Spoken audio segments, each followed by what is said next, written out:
action. Assalamualaikum warahmatullahi wabarakatuh. Waalaikumsalam warahmatullahi wabarakatuh.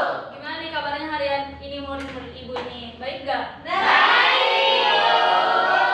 Kira-kira hari ini ada yang gak masuk gak sih? Apa masuk semua? Masuk semua. Terus kalau gitu, mungkin sebelum kita mulai pembelajaran hari ini gitu ya, ibu pengen nih salah satu dari kalian maju buat pimpin kita buat berdoa. Mungkin boleh?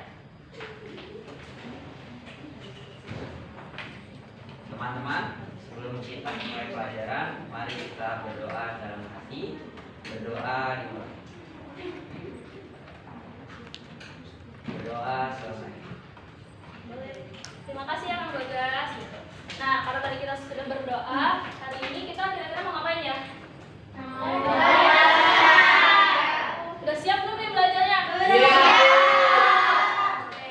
Karena sebelum kita belajar, biar kita tambah semangat lagi sama kita bisa lebih cinta lagi sama Indonesia, boleh nih buat Teh Nayu gitu ya. Teh Nayu maju ke depan buat pimpin kita nyanyi lagu Berkibarlah Indonesiaku. Pada tahu kan di sini? Tahu.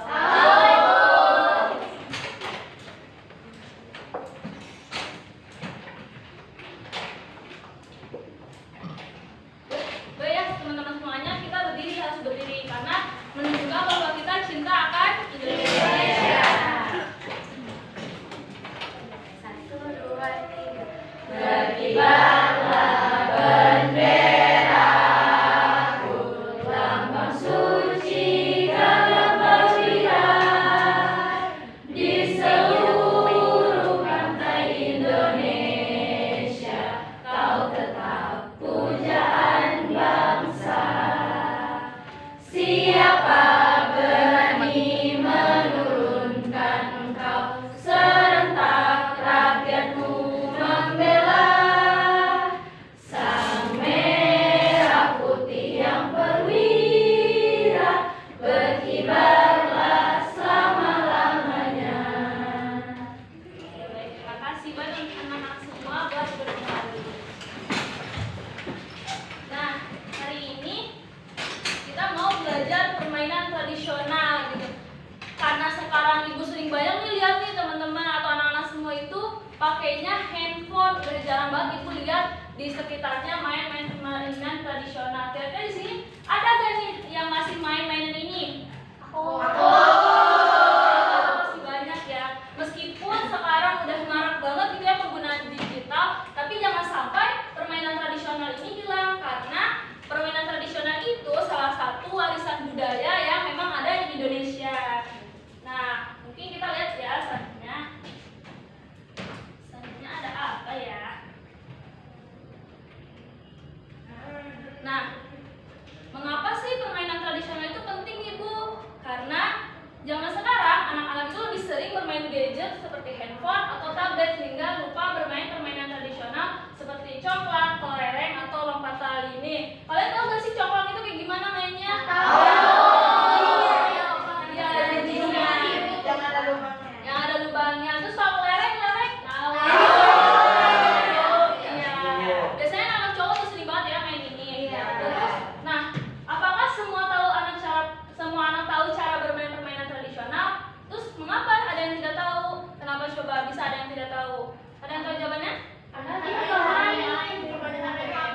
tadi? Jarang main itu mereka, jadi fokus sama gadget dulu. Nah, betul. Jadi jarang main karena anak-anak lebih suka permainan yang di handphone seperti Roblox, Mobile Legends kayak gitu kan. Ibu sering banget lihat kayak gitu. Nah, di sini tujuannya adalah permainan tradisional itu berperan dalam menjaga mewariskan nilai-nilai budaya dari generasi ke generasi itu. Jadi sudah dibilang kan tadi selain permainan itu ada juga nilai-nilai yang bisa kita ambil, nilai-nilai budaya yang bisa kita temukan dari generasi. Misalkan dari ibu ngajarin ke kalian permainan congklak, nanti dari kalian mengajarkan lagi ke adik-adiknya permainan congklak lagi. Selain itu, permainan ini juga menanamkan nilai kerjasama, sportivitas, dan keterampilan sosial dalam berinteraksi. Karena permainan tradisional ini biasanya dibutuhkan 1-2 orang gitu ya pemain, paling banyak 5 orang. Nah di situ kalian juga bekerja sama sama temennya. Contohnya permainan petak umpet, 1 orang menjaga, yang lainnya bersembunyi.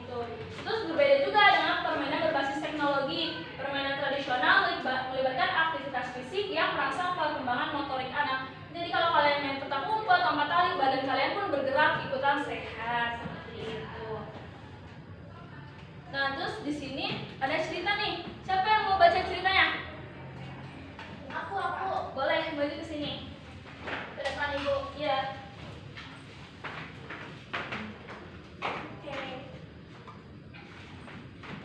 Putar lebih cepat, seru Tio. Anis dan Edo memberi semangat. Tali karet diputar dengan cepat. Tio mengambil ancang-ancang. Kemudian hap. Gagal. Tali membelit kaki Tio. Dia terjatuh, tapi tetap tertawa. Kini Tio mendapat giliran memutar tali. Pemain berikutnya adalah Anis. Apakah Anis akan berhasil? Terima kasih sekali teman-temannya. Kenapa coba Tio kakinya bisa terbelit terus terjatuh? Karena selain permainan lompat tali ini membutuhkan konsentrasi, tubuh kita juga harus sehat, gitu ya teman-teman. Nah, di sini yang pertama ada permainan kelereng. Kelereng ini ibu sering banget, anak-anak zaman sekarang, anak-anak cowok masih sering main. Ayo. Nah, di sini kelereng itu permainan dengan bola kecil dari kaca yang berwarna-warni. Itu biasanya di dalamnya kalau kalian lihat itu ada warna-warnanya, ada biru, ada hijau gitu kan. Terus anak-anak bermain di tanah dengan cara menembakkan kelereng menggunakan jari supaya bisa mengenai kelereng lawan. Kalau kelerengnya bisa keluar dari lingkaran, nah kelereng itu bisa jadi punya pemain. Caranya gimana sih Bu? Gitu. Cara bermainnya seperti ini. Yang pertama tuh anak-anak menggambar lingkaran di tanah sebagai arena permainan. Nah, biasanya kalau kalian lihat tuh anak-anak yang main permainan kelereng itu bikin bulatan dulu di bawah dan nanti setiap orangnya masukin kelereng-kelerengnya ke situ. Lalu pemain menggunakan satu kelereng utama untuk menembak kelereng lawan keluar dari lingkaran. Biasanya ada satu kelereng yang jadiin jagoan. Biasanya cowok-cowok kayak gitu kan. Satu kelereng jadiin jagoan buat dimainin baru ditembakin. Nah, gitu. Terus pemain yang berhasil mengeluarkan kelereng terbanyak adalah pemenang. Nah, di sini kelereng ini bukan cuma main tembak-tembakan aja ya, tapi gimana perhitungan kita dalam memenangkan permainan. Tapi meskipun begitu, kita jangan main curang ya. Kita harus mainnya dengan Adil. dengan jujur, dengan adil. Nah, terus di sini ada ciri-ciri permainannya. Setiap permainan punya ciri-ciri masing-masing. Ciri-cirinya apa? Menggunakan kelereng kecil dari kaca yang bulat-bulat itu. Kalau yang besar gimana Bu? Gak boleh, itu main bola namanya. Nah, terus dimainkan oleh 2 orang atau lebih. Biasanya kalau misalkan kalian lihat gitu ya, teman-teman kalian itu main kelereng, pasti sekelompoknya ada yang 5, ada yang 6, banyak Bu. Kalian lihat menangnya lebih banyak. Terus ada manfaat permainannya. Manfaat itu melatih kecepatan dan keterampilan tangan. Biasanya tangannya kan harus cepat banget ya, nembaknya harus presisi. Terus mengajarkan kerjasama dan juga kejujuran. Tadi yang Ibu bilang, kejujuran itu harus ditanamkan dalam setiap kegiatan kalian setiap hari. Jangan cuma dalam permainan doang, tapi kehidupan sehari-hari pun kalian harus jujur. Bukan cuma teman atau sama orang tua, tapi sama diri sendiri pun kalian harus jujur. Terus di sini juga kalian juga bisa sambil belajar berhitung. Nah, karena kalian nanti sudah selesai bermain dihitung siapa yang paling banyak. Jadi misalkan Bagas kelerengnya dapat 10, Nurul ada 12. Jadi yang menangnya yang mana? Nah, juga melatih ketelitian, koordinasi dan konsentrasi. Bener ya? Kalau mau nembak kelereng, boleh gak kalau keadaannya ribut-ribut rame-rame? Agak konsen. Jadi kita nggak bisa tapi permainan ini bukan hanya untuk menang ya, tapi untuk bersenang-senang, untuk bermain bersama. Nah, terus di sini congklak nih. Biasanya cewek-cewek suka main kayak gini, berdua-berdua. Nah, siapa yang di sini masih suka main congklak? Aku. Banyak banget. Bagus ya, permainan kayak gini harus masih dilestarikan. Nah, di sini permainan congklak itu adalah permainan tradisional yang menggunakan papan berlubang. Biasanya ada 14 dan 2 lubang besar. Kalau kalian lihat di ujungnya itu ada lubang besar, itu adalah rumah dari si pemain. Terus ada biji-biji kecil gitu. Biji kecilnya tuh bisa dari kerang atau biji sawo. Tapi mungkin kalau kalian beli udah ada bijinya gitu ya. Jadi kalian nggak usah nyari lagi. Terus permainan ini dimainkan oleh 2 orang dengan cara memasukkan biji ke setiap lubang secara bergantian mengikuti arah pemain. Nah, di sini juga ada cara bermainnya. Dan cara bermainnya itu menyiapkan papan congklak yang mengisi setiap lubang kecil dengan biji congklak. Awalnya diisi semua lubang-lubang kecilnya rata dengan biji congklak. Habis itu biasanya home pipa dulu buat nentuin siapa yang mau pertama. Terus abis ini jika yang menang itu mulai, nanti biji yang tadi jatuh di lubang mesti dijelai pemain saja giliran. Jadi kalian kalau misalkan menang di lubang orang itu diambil dimasukin ke rumah kalian. Gimana, ada yang mau ditanyain nggak tentang permainan congklak sama kelereng tadi? Oke, kalau masih bingung gitu ya, kita lihat aja nih salah satu permainan tradisional yang lainnya. Nah, ini biasanya permainan tradisional tuh sering banget dimainin sama anak perempuan, tapi biasanya anak cowok juga sering ikut. Bermain lompat tali. Halo, kali ini aku dan teman-temanku akan bermain lompat tali. Sebelum mulai bermain, kita harus membuat dulu talinya. Tali yang digunakan dalam permainan ini terbuat dari karet. Karet-karet ini dirangkai menjadi seperti rantai hingga panjangnya mencapai 3-5 meter. Permainan lompat tali ini memiliki nama berbeda di setiap daerah di Indonesia. Ada yang menyebutnya tali merdeka, yeye, atau sepintrong. Tapi pada dasarnya cara dan aturan mainnya sama saja. Tali-tali yang sudah selesai dibuat, aku dan Lara merangkainya sama satu contoh. Sekarang, yuk ikut aku bermain dengan teman-temanku yang lain. Permainan ini paling sedikit dimainkan oleh 3 orang, tetapi lebih banyak orang akan lebih seru. Kali ini aku bermain berempat dengan Lara, Alex, dan Marco. Permainan ini membutuhkan 2 orang memegang tali. Memegang tali biasanya ditentukan sebelum permainan dimulai, tapi akan menentukannya dengan home pipa.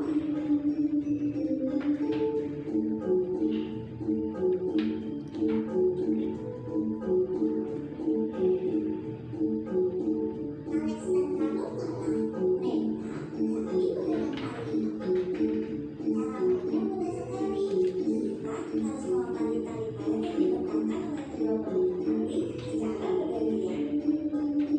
Ketinggian karet akan terus meningkat, dimulai dari mata kaki, lutut, perut, dada, telinga, atas kepala, hingga pada posisi tangan lurus di atas kepala atau biasa disebut dengan merdeka.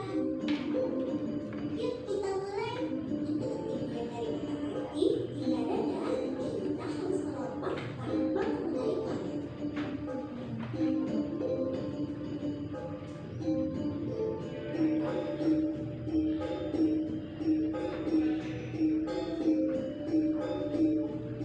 Ya, begitu mengenai talinya. Aku kalah. Karena kalah, aku bergantian menjadi pemegang tali.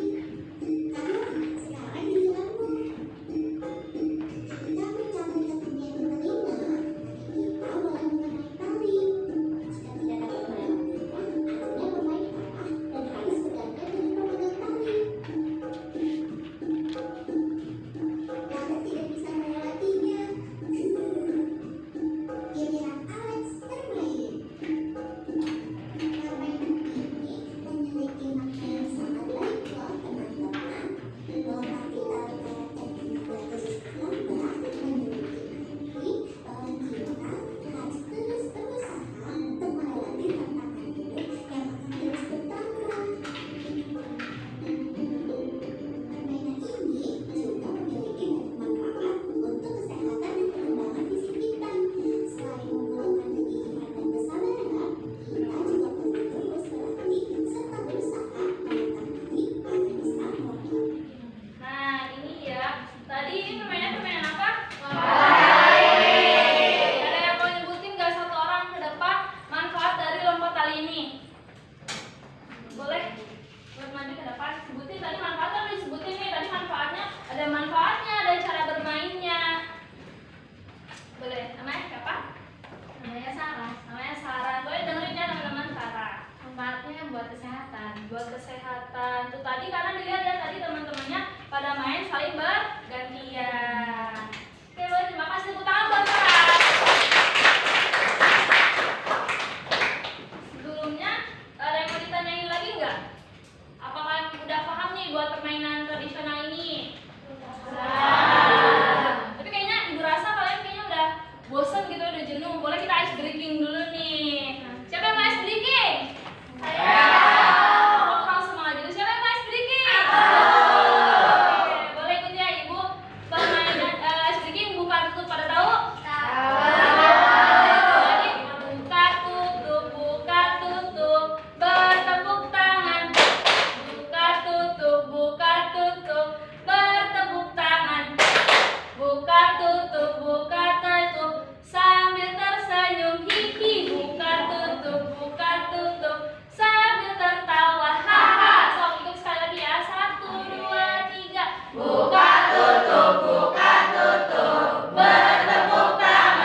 lembar. Kalian buka dulu yang pertama ada petunjuk pengerjaan. Di sini ada petunjuknya. Nanti kalian baca bareng-bareng. Lalu di papan informasi ini, nah kalian isi dari cara bermainnya, terus ciri-ciri permainan, manfaat permainan seperti apa. Ada di lembar yang belakang di sini nih. Ada cara bermain, ciri-ciri permainan, ada manfaatnya. Ibu ini ngisinya gimana? Ditempel semua atau enggak? Ditempelnya yang cuman ciri-cirinya aja yang sesuai sama permainan tersebut. Misalkan congklak itu ciri-ciri permainan tuh gimana ya? Terus ini ada papan dengan lubang. Nah, nanti kalian gunting, lalu kalian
Ibu?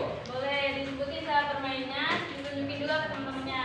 Oke, dari lompat kali ini cara bermain itu kita harus menunggu giliran, kemudian loncatnya bergantian dan menyesuaikan tinggi. Kemudian ciri-ciri permainannya itu menggunakan tali karet, elastis, dan termasuk kepada kelompok permainan tradisional. Oh, itu mungkin teman-teman dilihat.